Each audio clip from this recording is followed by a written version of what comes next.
Assalamualaikum warahmatullahi wabarakatuh. Perkenalkan, nama saya Nazril Ardi Syaputra Pertama dari kelas TIB 2J dengan NIM 2112012. Hari ini saya akan mempresentasikan materi tentang distribusi multimedia. Langsung aja kita ke penjelasan materinya. Yang pertama, ada media server. Digunakan untuk mendistribusikan on-demand atau webcast suatu konten ke klien.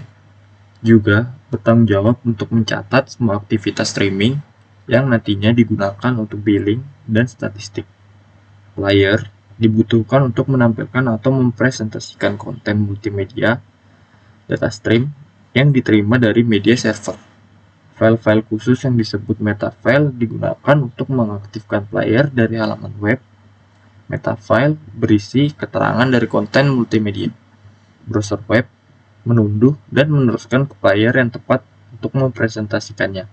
Selain itu, juga berfungsi untuk melakukan dekompresi. Selanjutnya ada macam-macam multimedia. Macam-macamnya ada multimedia streaming, broadcasting, video on demand, multimedia courseware, hypermedia, dan video conferencing. Selanjutnya ada multimedia streaming. Layanan multimedia streaming merupakan suatu teknologi yang mampu mengirimkan file audio dan video digital secara real-time pada jaringan komputer.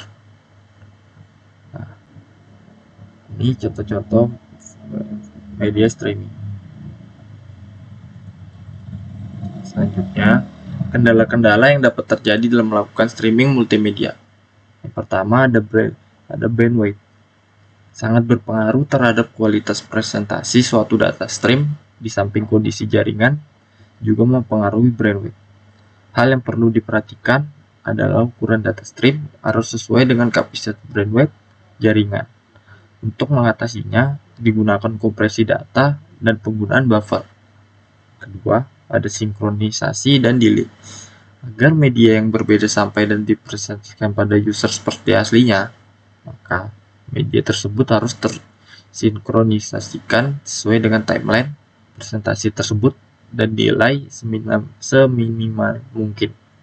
Adanya kerugian sinkronisasi dan delay dapat disebabkan oleh kondisi jaringan yang buruk, sehingga mengakibatkan timeline presentasi menjadi kacau.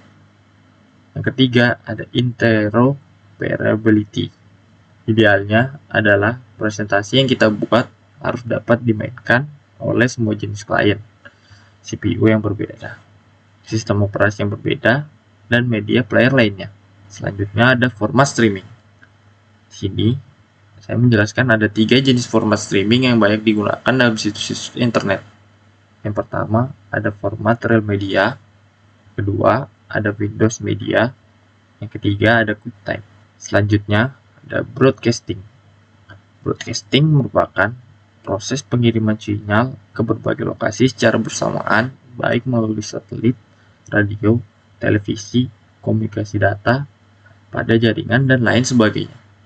Layanan server ke klien yang menyebarkan data kepada beberapa klien sekaligus dengan cara paralel dengan akses yang cukup cepat dari sumber video atau audio. Selanjutnya ada contoh jaringan broadcaster. Di sini ada contoh TV internet, radio internet, knowledge management, community radio, dan radio swasta. Selanjutnya ada internet radio. Radio internet yang juga dikenal sebagai web radio, net radio, streaming radio, ataupun e-radio adalah layanan penyiaran audio yang ditransmisikan melalui internet. Penyiaran yang dilakukan melalui internet disebut sebagai webcasting.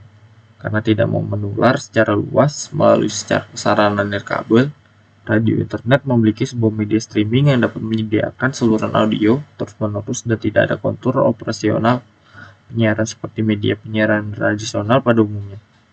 Banyak stasiun radio internet yang berasosiasi dengan stasiun radio tradisional. Namun, bagi radio internet yang jaringannya hanya menggunakan internet dan tidak berasosiasi dengan radio tradisional, maka stasiun radionya bersifat independen dan tidak dapat tergabung dalam perusahaan penyiaran manapun. Selanjutnya, Ada Internet TV, sebuah layanan yang dapat diperuntukkan bagi para bisnis saat sibuk di jam kerja. Layanan ini terkoneksi dengan jaringan internet dan komputer. Selanjutnya ada Knowledge Management atau disingkat KM, yaitu sebuah konsep yang relatif baru yang bergerak di atas infrastruktur teknologi informasi atau internet dan intranet yang ada. Sangat berbeda dengan konsep e-commerce yang hari-hari ini sedang booming dan banyak diminati oleh orang banyak.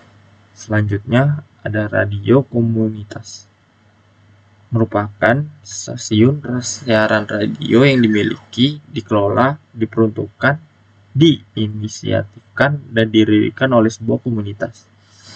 Selanjutnya ada video on demand. Video on demand adalah sebuah istilah penyajian video yang bisa diakses secara online melalui jaringan internet atau intranet, di mana pemirsa bisa melihat kapanpun sepuasnya dan berulang-ulang tanpa harus terikat waktu dan tempat. Video bisa disajikan langsung secara streaming atau di-download. Selanjutnya ada multimedia courseware. Courseware merupakan perangkat lunak yang digunakan untuk pendidikan yang aplikasinya dirancang sesuai dengan ilmu yang akan diperdalam. Kita lanjut lagi, ada hypermedia. Hypertext digunakan untuk menyebut aplikasi berisi hanya teks. Hypermedia. Sedangkan hypermedia untuk menyampaikan keterlibatan media lain atau suara dan video. Hypertext merupakan teks yang mempunyai kaitan ke dokumen bagian lain. Hypertext dalam dunia internet sudah menjadi bagian yang tidak terpisahkan dari World Wide Web. Lagi ada video conference. Video conference adalah layanan yang menyediakan fasilitas untuk mempertemukan dua pihak atau lebih menggunakan jaringan internet broadband. Video conference biasa digunakan untuk kuliah jarak jauh dan rapat dengan universitas-universitas di kota lain. Ada kelebihan dan kelemahan. Kelebihannya, yang pertama ada meningkatkan produktivitas karena kemampuan VTC untuk berbagi dokumen, ide, atau gambar dengan mudah. Yang ketiga, ada menghemat biaya. Yang keempat, menghemat waktu. Sedangkan di kelemahannya ada harga masih terbilang mahal untuk dimiliki sehingga hanya perusahaan atau organisasi tertentu yang mempunyai cukup dana dan sangat membutuhkan yang memiliki konversi video. Kedua, alat-alat untuk konversi video sulit didapat dan proses penginstalan harus ekstra hati-hati agar tidak salah. Cukup sekian video pembelajaran tentang distribusi multimedia dari saya. Wabillahi taufiq wal hidayah. Wassalamualaikum warahmatullahi wabarakatuh.